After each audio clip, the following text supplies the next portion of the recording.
A while back, the Cigma Health Company actually did a survey and found out that 3 out of 5 people identify as being lonely. That's a lot of people. And if you've got a knee or hip replacement, I gotta imagine the number's gotta be a whole lot higher. Because after a week or two, your friends stop calling as much and they stop coming by as much because they get on with their own lives.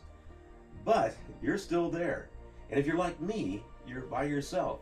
I checked with my healthcare provider, and she said a good 40 to 50% of all the people she works with are either by themselves or are the caretaker for somebody else. That's rough. Now, when you look at it, when we were in high school, we had all kinds of friends because we were kind of forced to be in different groups. We went to school, we went to church, we got in different football groups, different things like that, and we had a lot of friends. As we went off to college, we kept some of those friends, but after college, they tended to dissipate. You don't have quite as many as they used to have. In fact, probably now, you've probably got about 5 good friends, and probably only 2 or 3 of those you actually see more than once a week. Well, help. The very first hack is to actually create kind of a party at your house. Now, if you go to one of your friends and say, hey, let's get together Friday, they'll probably tell you, that sounds great, and you never do it. You've been through this before, so have I. But if you tell your friend, hey, look, we're having a Star Wars watch party at my house on Friday at 5 o'clock. I'd love for you to be there. Now they're only left with one question. Do I go or do I not go? If they have a prior commitment, they may not go. But most of the time, they will say, sure, let's do that. And that gives you a chance to order a few pizzas, have a few soft drinks there and stuff like that, and actually have like a little party. You can do this with crafting, you can do this with game night, you can do this with almost anything. I just happened to mention movies because we just had a movie watch party. So anyway, do that once or twice a week, and you will have friends coming in. Another thing you can actually do is check out Facebook. Facebook has all kinds of groups, and one of the best groups they have there for us is people that have actually been through knee and hip replacements. You can actually talk to people that have gone through all this before. That makes it a little easier for you to say, well, yeah, I'm going through that now. What did you do about this? You can swap ideas, you can swap hints, you can swap hacks, and maybe come up with something that actually works really well for you. Another thing that I found really great, and you might think it's really sappy, is I got the Hallmark Channel. Because there's no way you can watch one of those movies and not feel good at the end of it. You just can't.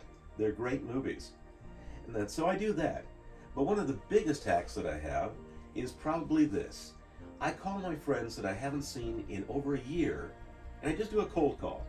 I ask how they're doing, what they've been up to, and I'm actually amazed because their lives have gone in so many different directions. Some of them have great jobs now, some of them got married or had a kid, some got divorced, and that some are going through health problems. But the thing that actually spurred this whole thing on, that actually made it so that I made this particular video, is I phoned a friend of mine, and they were depressed. They were actually depressed. They were just lonely. So we talked for about 3 hours on the phone, and I got them to actually seek out some help, which is what you should do. If you are actually depressed and not just lonely, please do seek out some help. And we actually talk now about every 2 days, and they seem to be coming around. They seem to be doing a whole lot better. I also came across one of my high school friends, Jack Fanning, who had a knee operation a week before I got mine.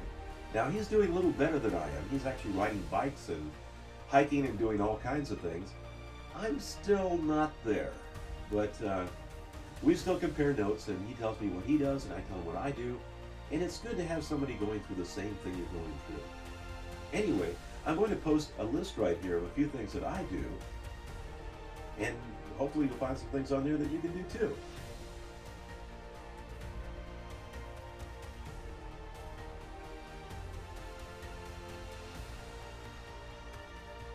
Thank you for showing up.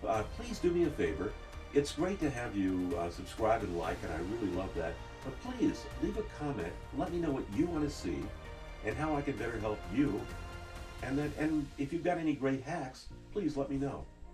Catch you next time on 65 and Still Alive.